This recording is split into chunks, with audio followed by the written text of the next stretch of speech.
Mona donjo edala eregi madigengna kata lwengenga kata richo butona magawe yoni Yesu emsalaba.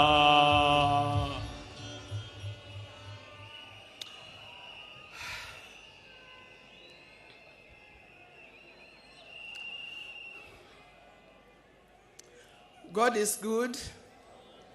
God is good all the time.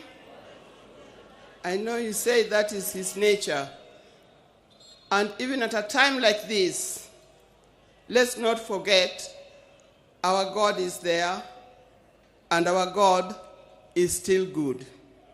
He'll never leave us. He'll never forsake us.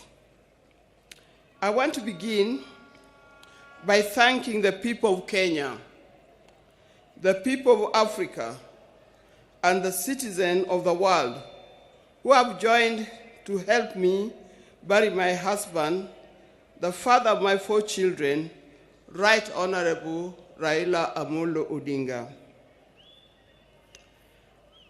I never imagined that this would fall on me to lead the family and the world in burying Raila. I hoped it would be the other way around. With pain, without lamentation, I accept the will of God. I want to thank the President of the Republic of Kenya, His Excellency, Dr. William Samoei Ruto, and the government for going out to accord my husband, our father, Right Honorable Raila Odinga, such a dignified send-off. Indeed, in this part of the world, we've never seen something like this. We've never seen a dignified send-off like what we see here in Bondo. Mr. President, thank you very much for according Raila this kind of send-off.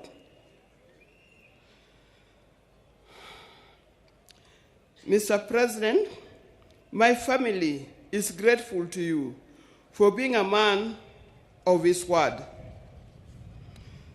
and a man who stands with friends after committing yourself to do so. Thank you. I want to thank the leaders of Kenya. I was looking around and said, whose name do I mention? But all of you have been very close to Raila. When I look back, I see people who are very close to Raila as friends and colleagues in the life of Kenya. I want to thank specifically former President Uhuru Kenyatta. He's a true friend. He stood by us.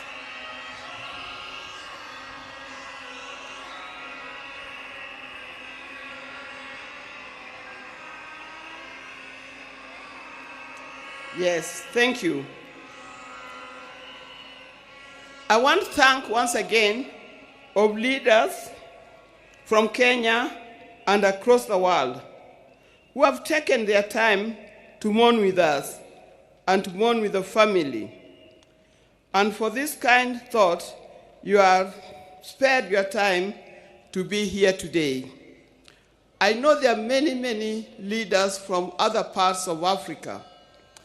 His best friend, Papa Olusegun Obasanjo. Thank you very much for being here. Thank you very much. He comes from Nigeria, for those of you who can remember. And if you remember, after Jaramogi's death, he was here and opened the museum. I would also want to thank Her Excellency, Mrs. Morgan Shangarai, from Zimbabwe. Thank you very much for being with us. I know there are many others, and I'm going to write special letter to all others when the time comes, because I'm not able to mention them by word. Your words, your letters, your social media posts has gone a long way in lessening our pain and lifting our spirits. Thank you very much for that. Raila has been my husband for the last 52 years. Many of you who are here are younger than 52 years. You could easily have been our children.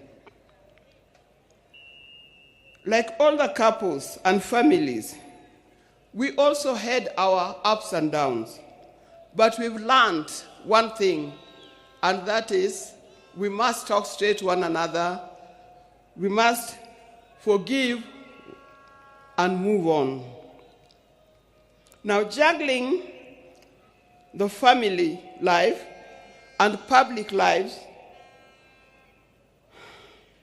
exert extreme pressure and demands on us from time to time. I know most of the time we used to say Raila is more of public life, political life, than he is for family life. But every time he came, he gave us what we deserved. I remember he attends to each one of us individually according to our needs. And that is not only his children and grandchildren, but also to his brothers and sisters. When Oburu was here, he didn't emphasize. But I think the next person, after loving me, the other person that he loves, leave alone his children, is Dr. Buru. Raila would not do anything without consulting with Dr. Buru. And if you wanted to know more, and you wanted to get to know what he's going to do, if you are clever, you talk to Dr. Buru first to talk to him, so that he softened the way for you to talk to him.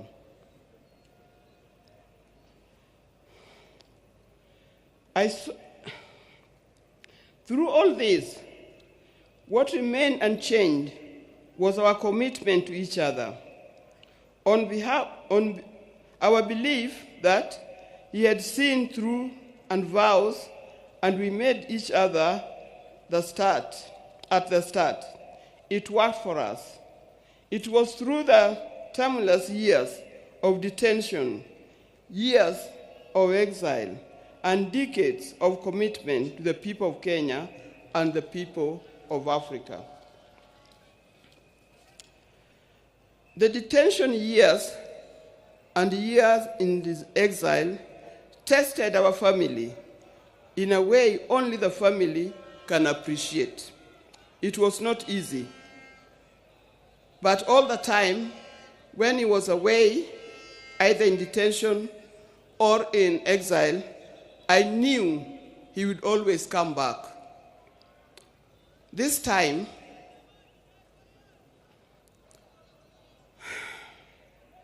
I'll have to join him wherever he has gone, because he'll never come back.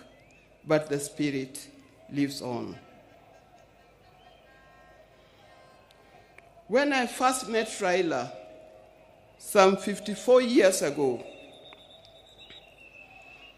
I didn't see his political side. I didn't see it coming either. He was not a politician in any form. I knew his father was, but him was different. And with my friends, then I was at the University of Nairobi, we were young, idealistic ladies who swore not to marry. We swore to marry calm, professional men, not those who give to the loudness of politics. I swore we had no time for the people who are doing political science, the lawyers, and so forth. We didn't know what was coming. In my group, and they know them, the group of the sisters were with at the University of Nairobi, people like Raila Odinga, Gladys Okoth, Deborah Kiai, and so forth. You know you very, very well. Out of my group, I was the first one to marry. I married an engineer, a man of calm demeanor and reflective character.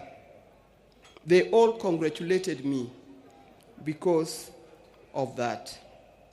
Little did I know I was marrying a political engineer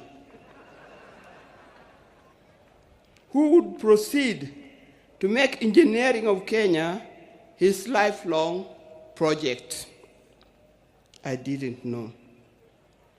From the turn of events, I came to understand firsthand that they mean, I came to understand firsthand the meaning of still waters runs deep. He was a calm person, but as we lived, I realized he was a deep thinker of a different kind.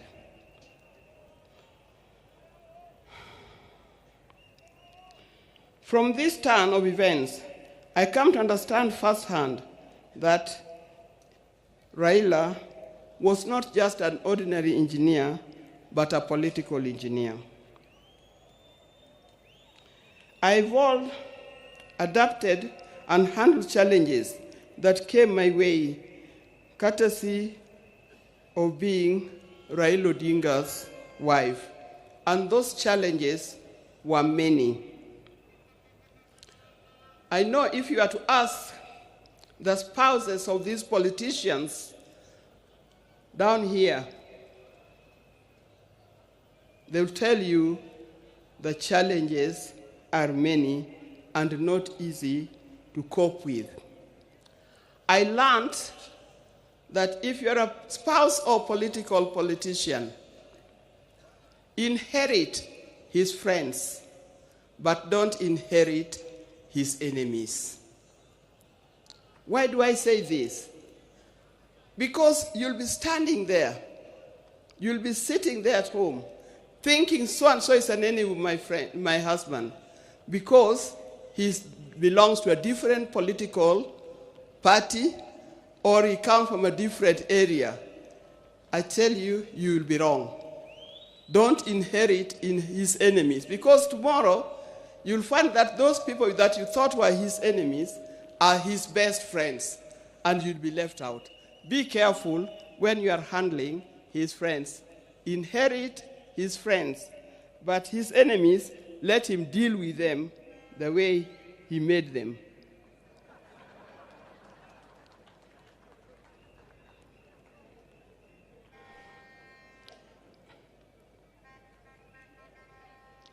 After going through it all, I had a chance to marry. If I had a chance to marry him, I would marry him again. I would be happy to do it. But this time, I would marry him knowing I'm marrying a politician, not just an engineer only.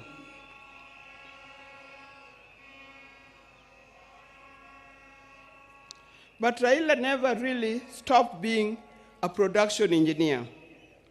It has been said, but he also practiced it. He started the East Africa Spectre, the company that manufacturing gas cylinders, and that is thriving in that. Those who are working for East Africa Spectre, please try to keep up his legacy of making it a real big industry that Raila intended it to be. Raila was always disturbed by the fact that Kenya was not moving as fast as he expected. At the turn of independence, Kenya was at par with countries like South Korea, with countries like Thailand. I think we're even ahead of many other large countries. But these countries have moved very fast. They've moved very fast to be first world countries. Kenya, we are still dragging a little. This thing can be changed. I've traveled in many countries. In 1995, during the International Women's Decade that was in Beijing, we went to Beijing, the women of the world went to Beijing, and what I noticed that the tallest building in Beijing was a 4-story building, and it was a hotel.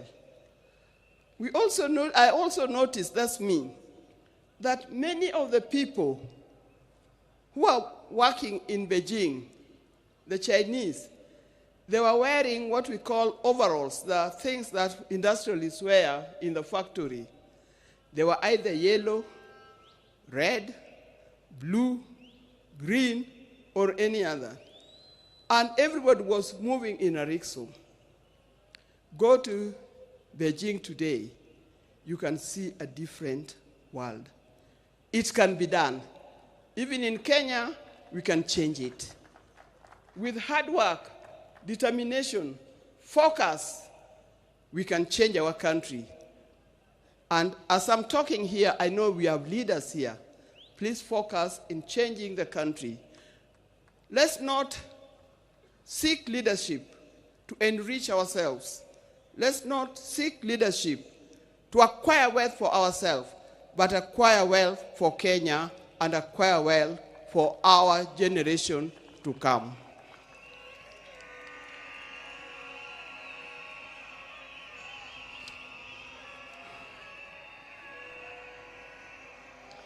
In the name of Raila, I appeal that we focus on national wealth instead of personal wealth.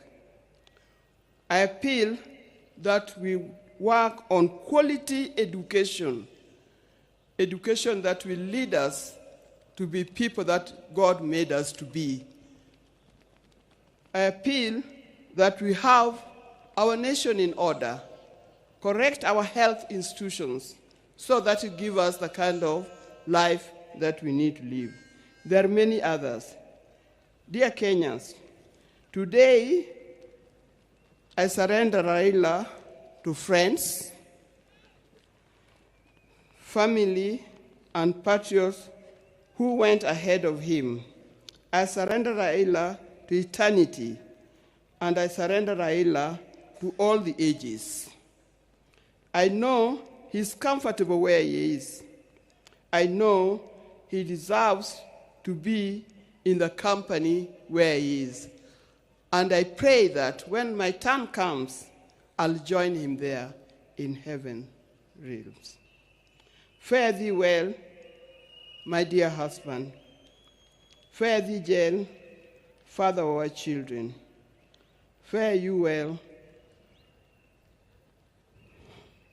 the friends of many.